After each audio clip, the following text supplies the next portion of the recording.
एक गांव जिसका नाम अमनपुर था। उस गांव में फैजान नामी लड़का बिल्कुल अकेला रहता था, लेकिन वो कभी अकेला महसूस नहीं करता, क्योंकि पूरा गांव उसका घर था। गांव के बुजुर्ग कहते थे, ये बच्चा गांव की दुआओं से पला है। फैजान सीधा दिल, मेहनती और सबकी मदद करने वाला था। गांव के बुजुर्गों के काम करता और रात को मस्जिद के बाहर बैठकर सितारे देखता। लेकिन एक दिन सब कुछ बदल गया। अचानक गांव में मुसीबत आ गई। खेत सूख गए, पानी खराब हो गया, जानवर बीमार होने लगे। लोगों के चेहरों से मुस्कुराहट गायब हो गई। रोज दुआ होती, लेकिन मसला बढ़ता जा रहा था। गांव वाले कहने लगे, लगता है गांव पर कोई बुरी छाया आ गई है। उसी रात फैजान को एक अजीब ख्वाब आया। ख्वाब में एक बहुत बुजुर्ग आदमी आए, सफेद दाढ़ी, रोशनी जैसा चेहरा।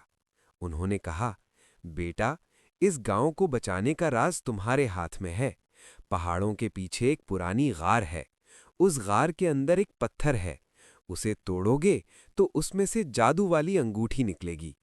जब तुम वो अंगूठी पहनकर गांव के बीच आओगे तो गांव खुद ठीक हो जाएगा। फैजान घबराकर उठ बैठा, लेकिन उसका दिल कह रहा था कि ये ख्वाब नहीं, जिम्मेदारी है। सुबह उसने गांव वालों को सब बताया। पहले लोग हिचकिचाए, लेकिन फिर बुजुर्ग बोले, ये बच्चा हम सब का है। अगर कोई जा सकता है तो यही जा सकता है। फैजान अकेला पहाड़ों की तरफ निकल पड़ा। रास्ता मुश्किल था। जैसे ही फैजान पहाड़ों के पास पहुंचा तो फैजान को एक कालीन मिली जो हवा में उड़ती थी। फैजान उसके ऊपर बैठा और गार की तरफ सफर शुरू किया। फैजान को गार दूर से ही नजर आ गई और वो कालीन के सहारे उड़ते हुए गार के पास पहुंच गया। गार के अंदर अंधेरा और ठंडक थी। फैजान ने हिम्मत जमा की और गार के अंदर चला गया और देखा, सामने पत्थर है जो चमक रहा था। फैजान ने पत्थर पे जोर से अपना हाथ मारा और पत्थर टूट गया। एक जोर की आवाज हुई और अंदर से चमकती हुई अंगूठी निकली। जैसे ही फैजान ने अंगूठी पहनी, उसे अपने अंदर एक अजीब सी ताकत महसूस हुई। वो फौरन कालीन पे बैठा और उड़ता हुआ गांव वापस चला गया। गांव के बीच जाकर उसने अंगूठी ऊपर की और आंखें बंद करके कहा, या अल्लाह, इस गांव को बचा ले। अचानक हवा चलने लगी, बादल आए, बारिश हुई। खेत हरे भरे हो गए, पानी साफ हो गया, जानवर ठीक हो गए। गांव की मुसीबत खत्म हो गई।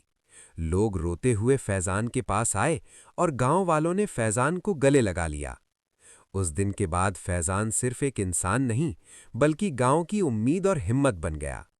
और अंगूठी, वो चुपचाप फैजान की उंगली में रही, क्योंकि असल जादू उसका साफ दिल था।